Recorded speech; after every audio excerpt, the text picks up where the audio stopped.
Just his consistency on both ends. You know, he's the person that kind of makes us go offensively away from the ball with the cutting, the moving, screening. You know, the stuff that no one pays attention to. And then defensively, obviously, he's the guy that guards the best player. So it's losing that sucks, but it's part of the league. You know, you lose people throughout the year. With him, I knew he was hurt because that guy's so tough. So yeah, it's tough, but at the same time, it gives guys a chance to step up, and people that weren't playing as much are getting more opportunity. And I thought Peyton defensively and Tim offensively, you know, made up for a lot of the loss in Minnesota. So we're going to need new people to step up every night. With a loss of a starter, it's the way it goes in the NBA. So we'll go from there.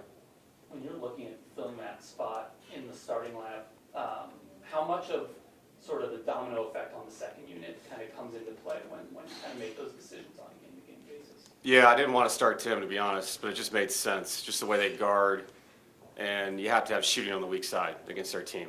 So it worked out. The other part of that is Tim, you know, he's been in the league for a long time, so I don't want to run him into the ground either. So it's one of those things you got to manage it.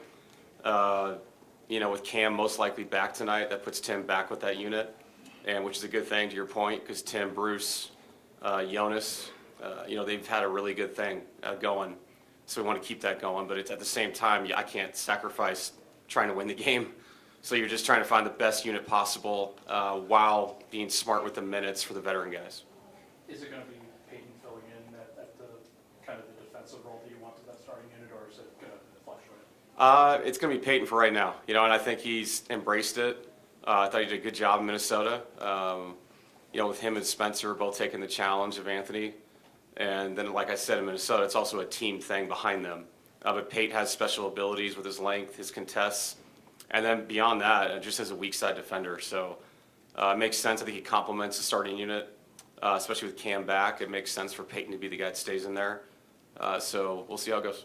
Spencer's ability to step in, how has that kind of helped you be flexible into putting what was your backup power forward a lot of the time into starting to guard? Yeah, I mean, Spence is just, and he can guard a lot of positions. So you can he actually allows you to play smaller sometimes because you can slide him 1 through 4. Even, I mean, like tonight he could 1 through 5 with their bench. You know, with sticks out there kind of picking and popping. So yeah, it's nice to have that flexibility when he brings that defensively. You can still stay offensive, if that makes sense, just because of what he does. He's a very unique player on that end, the defensive end. Following up on Spencer, we see you on the broadcast like some of the time when he commits a foul or does something, counseling him. What are you normally telling him about his defense that even he needs to work on? Yeah, it's not enough to show guys film. Like we show personnel, we talk about what guys' tendencies are, but they need to go actually experience it. And I said this in LA, until you guard Harden, you have never guarded him. And so once he did that and he figured it out in the second half, he had success. But I thought the first half was the James Harden show, and Spence had never seen it. So these are new experiences for him. Not to mention going from not playing to, hey, go guard Hall of Famers. It's tough. So we're putting a lot on him. And tonight it could be, you know, Giddey. Giddey's playing at a level that's, because he's out east, we don't see him a lot. And the level he's playing at is extreme, all-star level. So guys like him, Giddey's, you know, he's creative offensively. So Spence has got to learn how to guard these guys, just like Christian did, you know, through his first couple of years. So, yeah, I mean, life experience always beats film, and he needs it. But he's showing that he can get better as the game goes on. What's kind of the process of the medical staff's updates to you about Nicola's wrist, just based on the fact that he pops up and then he plays, because he always plays, and then like that's been a pretty consistent thing with him. Like, what's kind of where he's at with that wrist? I mean, it hurts, you know, but he plays through it, treatment, all those things. You know, like you said, he's so tough, man. He's seen him play through some ankle stuff in the past, and then both wrists. But you know, that's part of the league. You know, it is what it is. I would imagine the guys with the highest usage in the NBA are usually questionable almost every night because of just the wear and tear and banging, you know, on the court. So, yeah, Nicola's tough. He'll play through it. He'll play tonight. But we have to manage him as best we can, and I have to manage the day-to-day with our guys and how much contact we actually, you know, go through in practice or whatever it is, because I got to get them on the court. But yeah, he's as tough as they come.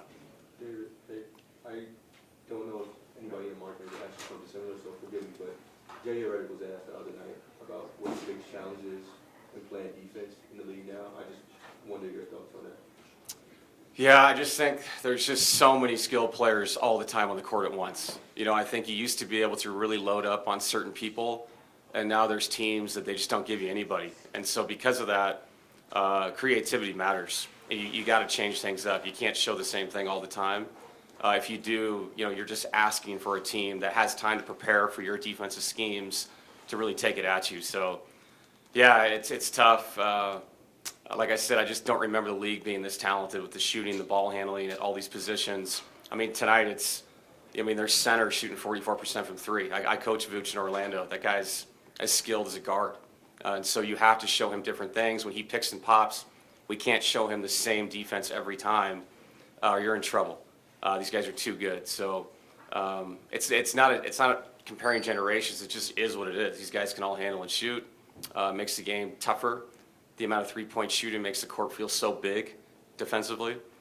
So yeah, it's a grind every night, man. It really is. And correct me if I'm wrong, maybe you don't feel this way, but it seems even just with the Bulls as an example that turning an offensive identity and committing to something like that is a quicker turn than building a defense and assembling a defensive identity. Do you think the same? Like, and why do you think that is if so? Well, I think guys buy into offense quicker than defense. So playing fast and getting to shoot all the time, that's an easy sell. Getting back, walling up, playing defense, playing with physicality, winning the defensive rebound, caring about every possession in an 82-game season is a harder sell. So, I mean, I think that would probably be the reason why. But they also have a roster that's equipped to play that way and a Hall of Fame coach. So they're fun to watch. You mentioned Vooch a little bit and Giddey. When you've seen the Bulls on tape, what do you see? Just excitement. I mean, pace. But beyond that, clean with pace. You know, they really move it. Simple actions. They run really well. Sometimes you don't have to overcomplicate this. If you have skilled players and you're really good at certain things, just do that. And that's what they do.